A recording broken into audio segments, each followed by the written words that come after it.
Selamat siang, salam sejahtera bagi kita semua. Perkenalkan, nama saya Jonathan Pudansi Barani, mahasiswa Politeknik Negeri Jakarta dengan NIM 14170200030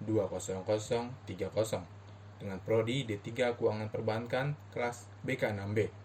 Pada kesempatan kali ini, saya akan mempresentasikan penulisan tugas akhir saya yang berjudul Prosedur Pembayaran Tagihan Supplier melalui Supply Chain Finance pada PT Berantas Abipraya Persero.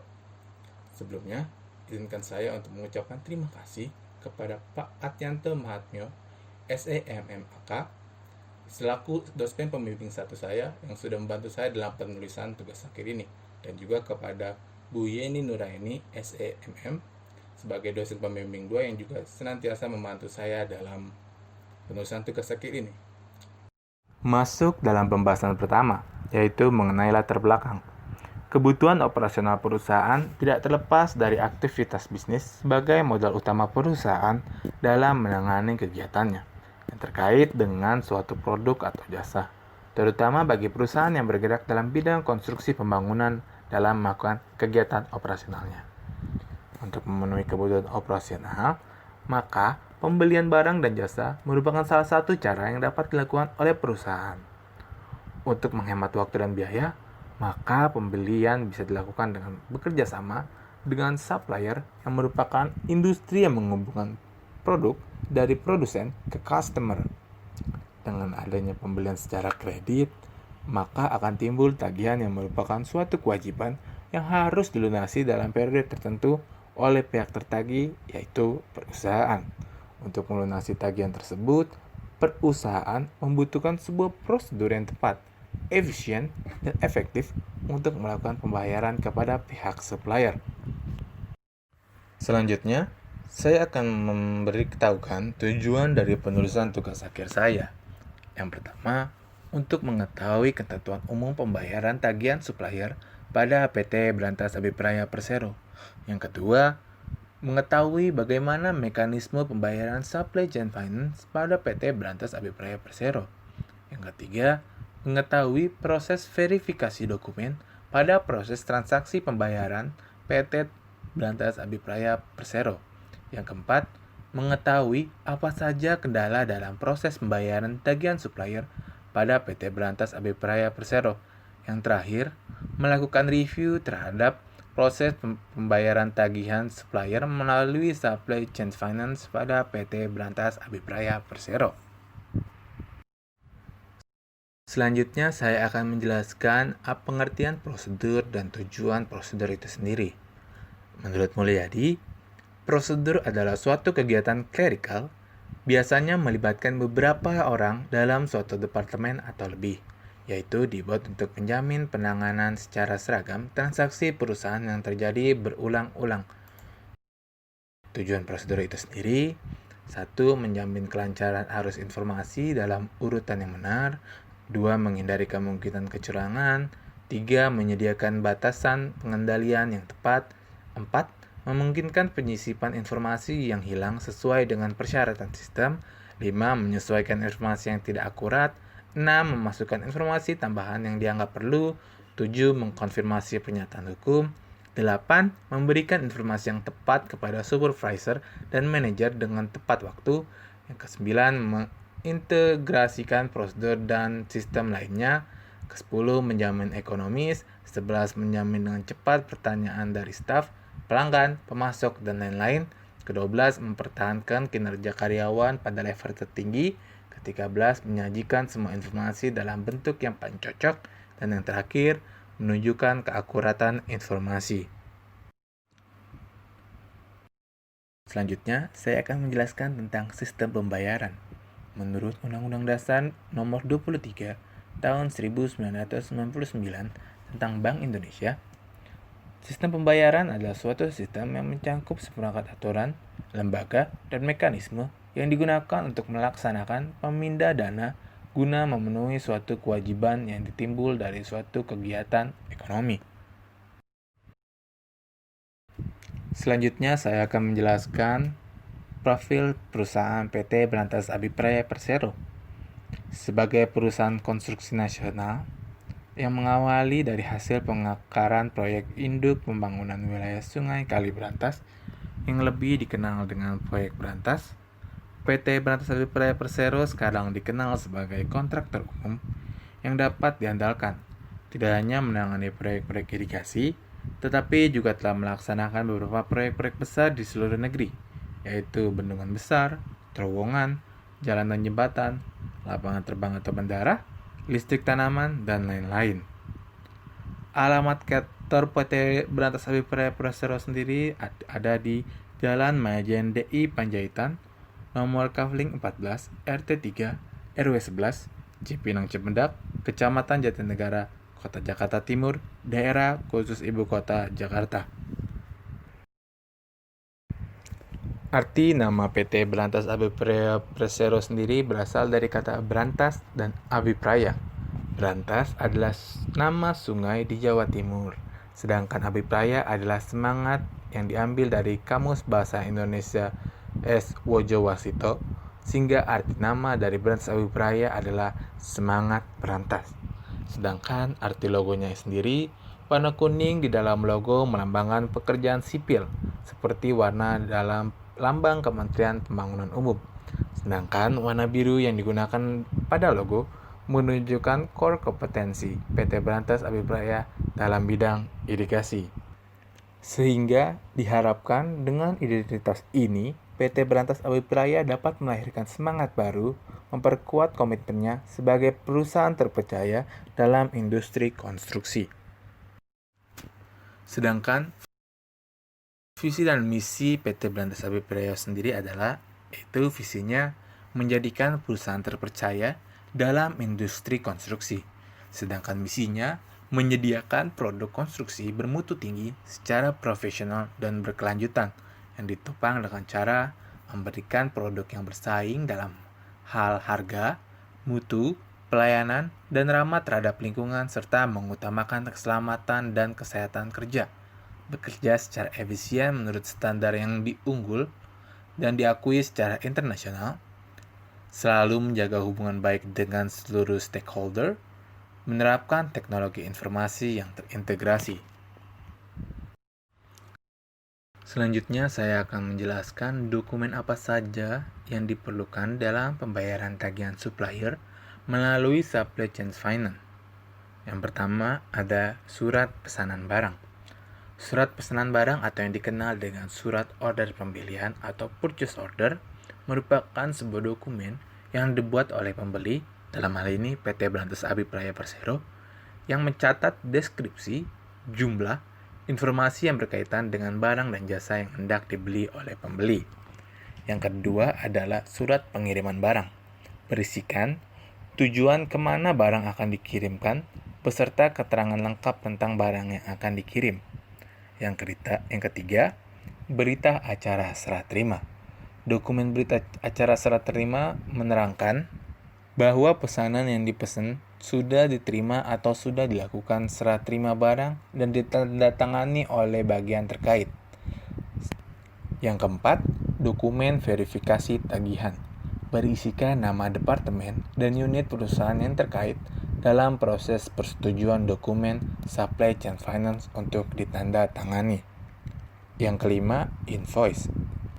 Invoice merupakan dokumen tertulis yang dikeluarkan oleh pihak supplier kepada buyer, dalam hal ini PT Brantas Abi Praya Persero, yang berisikan surat penagihan atas transaksi jual beli yang telah disepakati.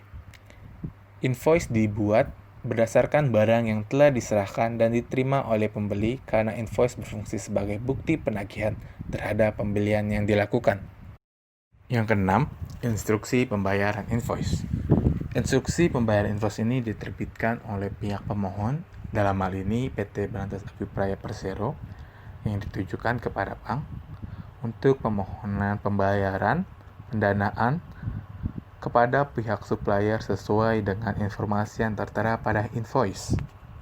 Yang ketujuh, perhitungan pembayaran, berisikan tentang perhitungan lengkap atas barang yang dipesan dari supplier, berisikan perhitungan PPN, diskon, neto, dan yang lain-lain.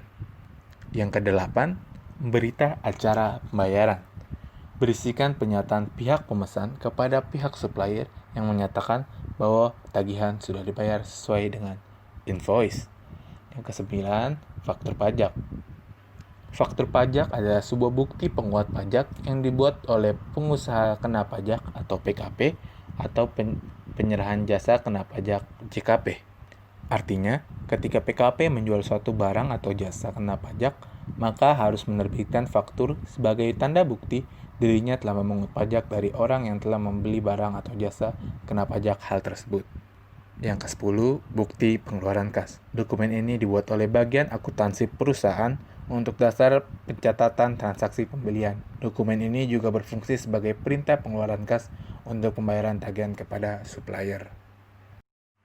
Selanjutnya saya akan menjelaskan tentang ketentuan umum dalam pembayaran tagihan supplier pada PT Berantas Api Praya Persero.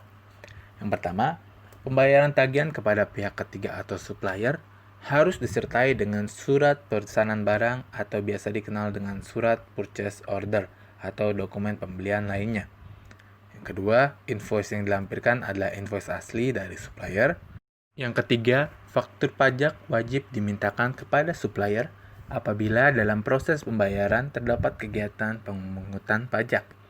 Yang keempat, berita acara serah terima wajib dilampirkan oleh supplier sebagai dokumen pendukung pembayaran untuk pengadaan barang. Kelima, keterangan beban proyek sebagai informasi beban pembukuan wajib diberikan oleh unit kerja, usaha, atau unit bisnis. Yang keenam, unit kerja atau unit usaha atau unit bisnis harus mengajukan permohonan pembayaran kepada supplier sebelum tanggal jatuh tempo pembayaran agar proses pembayaran dapat segera diatur oleh Departemen Keuangan. Yang terakhir, nomor rekening tujuan pembayaran wajib dicantumkan dengan jelas oleh supplier. Selanjutnya, saya akan menjelaskan proses verifikasi dokumen pembayaran tagihan supplier. Yang pertama, staf unit terkait yang ingin mengajukan proses permohonan pembayaran untuk supplier wajib mengisikan form permohonan dengan melampirkan dokumen-dokumen seperti dokumen verifikasi tagihan, invoice, surat pesanan barang, dan lain-lain.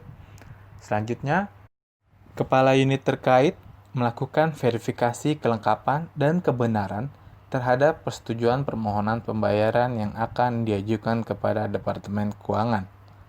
Selanjutnya, setelah menandatangani semua dokumen yang membutuhkan tanda tangan kepala unit terkait, maka dokumen akan diteruskan kepada staf Departemen Keuangan melalui staf unit terkait. Staf Departemen Keuangan yang akan menerima pengajuan permohonan pembayaran akan menandatangani di lembar verifikasi dokumen. Selanjutnya, Departemen Keuangan akan melakukan verifikasi terhadap kesesuaian permohonan dengan dokumen pendukung yang dilampirkan. Bila verifikasi telah sesuai, maka dokumen pembayaran tagihan supplier akan diberikan kepada pihak bank dan staf Departemen Keuangan akan mencatatnya. Selanjutnya, saya akan menjelaskan prosedur pembayaran tagihan supplier pada PT Berantas Api Praya Persero. Proses pembayaran pertama terjadi di proyek.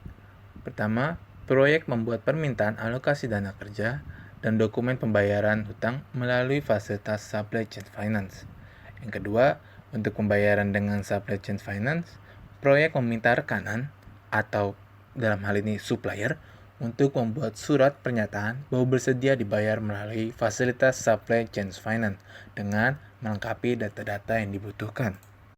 Selanjutnya, proses pembayaran di unit kerja, unit usaha, dan unit bisnis. Unit terkait melakukan evaluasi dan verifikasi terkait dengan kebenaran, kelengkapan, dan keabsahan dokumen, dan evaluasi plafon anggaran berdasarkan RKDK. Selanjutnya, unit terkait menyiapkan dan melengkapi pernyataan kelengkapan administrasi terkait dengan alokasi dana kerja dan pembayaran supply chain finance. Setelah itu, proses pembayaran dengan fasilitas supply chain finance dilakukan secara manual dan online. Untuk pembayaran secara manual, unit terkait menyiapkan surat permohonan bayar atau akseptasi yang ditandatangani oleh General Manager unit terkait sebelum diserahkan kepada bank. dengan format standar dari bank. Untuk pembayaran secara online, ini terkait menunjuk PIC sebagai maker, approval, dan releaser. Selanjutnya, pembayaran supply chain finance yang nilainya sampai dengan 1 miliar dilakukan oleh pimpinan unit kerja dan unit bisnis. Selanjutnya, pembayaran supply chain finance yang nilainya lebih dari 1 miliar sampai dengan 2 miliar dilakukan oleh pemimpin unit kerja dan unit bisnis dan disetujui oleh SM Produksi dan SM Departemen Keuangan. Selanjutnya, pembayaran supply chain finance yang nilainya lebih dari 2 miliar dilakukan oleh pemimpin unit kerja dan unit bisnis dan disetujui oleh dua direksi tersebut. Selanjutnya, Departemen Produksi melakukan evaluasi terkait dengan budget atau plafon biaya dan sisa plafon. Selanjutnya, Departemen Keuangan melakukan evaluasi terkait plafon fasilitas. Yang terakhir, untuk proyek-proyek di luar divisi 1 dan divisi 2 dan divisi 3, proses pembayaran supply chain finance dilakukan di Departemen Keuangan. Selanjutnya, saya akan memberitahukan kendala yang terjadi dalam pembayaran tagihan supplier pada PT Berantas Abipraya Persero. Yang pertama, sering terjadi dalam suatu periode tertentu, proyek-proyek mengajukan pembayaran tagihan supplier kepada perusahaan secara bersamaan yang menimbulkan banyaknya dokumen, sehingga ada beberapa dokumen yang tidak diproses dengan semestinya. Yang kedua, unit terkait memberikan dokumen pendukung pembayaran secara tidak lengkap, sehingga menghambat proses verifikasi dokumen itu sendiri. Yang terakhir, proses pembayaran yang terhambat dikarenakan proses verifikasi yang juga terhambat mengakibatkan pembayaran tagihan supplier melewati tanggal jatuh tempo. Selanjutnya, kita masuk ke dalam kesimpulan. Yang pertama, dikarenakan pembayaran tagihan dibayarkan melalui fasilitas yang disediakan oleh bank, maka menjadikan prosedur ini memerlukan banyak ketentuan untuk melakukan pembayarannya, seperti ketentuan-ketentuan umum yang disesuaikan dengan standar operasional prosedur pembayaran tagihan supplier. Yang kedua, dokumen yang harus dilengkapi berdasarkan standar operasional prosedur pembayaran tagihan supplier ada 10 dokumen yang harus dilengkapi. Jika dokumen tidak lengkap, maka proses pembayaran tagihan bisa mengalami keterlambatan. Yang ketiga, unit kerja, unit usaha, unit bisnis akan melakukan verifikasi data dan melengkapi semua data-data yang diperlukan, sehingga data bisa diteruskan kepada Departemen Keuangan. Yang keempat, Departemen Keuangan akan melakukan evaluasi plafon fasilitas sesuai dengan RKDK yang dibuat oleh unit kerja, unit usaha, unit bisnis. Jika sudah sesuai, Departemen Keuangan akan membawa semua dokumen ke bank agar melakukan pembayaran kepada supplier. Yang terakhir, terdapat kendala dalam proses pembayaran tagihan supplier seperti dokumen yang kurang lengkap sampai keterlambatan pembayaran kepada pihak supplier dikarenakan terhambatnya proses verifikasi. Sehingga saya memiliki saran untuk PT Berantas Abipraya Persero, yaitu untuk meningkatkan efisiensi dan percepatan dalam proses pembayaran, dibutuhkan suatu sistem baru yang memanfaatkan sistem dalam jaringan atau online, sehingga percepatan verifikasi dan perpindahan dokumen dari satu divisi ke divisi lain lebih cepat dan dapat dipantau bersama-sama dalam waktu bersamaan. Selanjutnya, perusahaan bisa menambahkan bagian khusus dalam unit kerja, unit usaha, unit bisnis yang berfokus dalam mengurus verifikasi dokumen. Sekian video presentasi laporan penulisan tugas akhir saya. Mohon maaf jika terdapat kesalahan. Terima kasih kepada Bapak Ibu dosen penguji dan dosen pembimbing saya yang sudah mau meluangkan waktunya untuk menonton video presentasi saya. Terima kasih saya ucapkan atas perhatiannya. Selamat siang.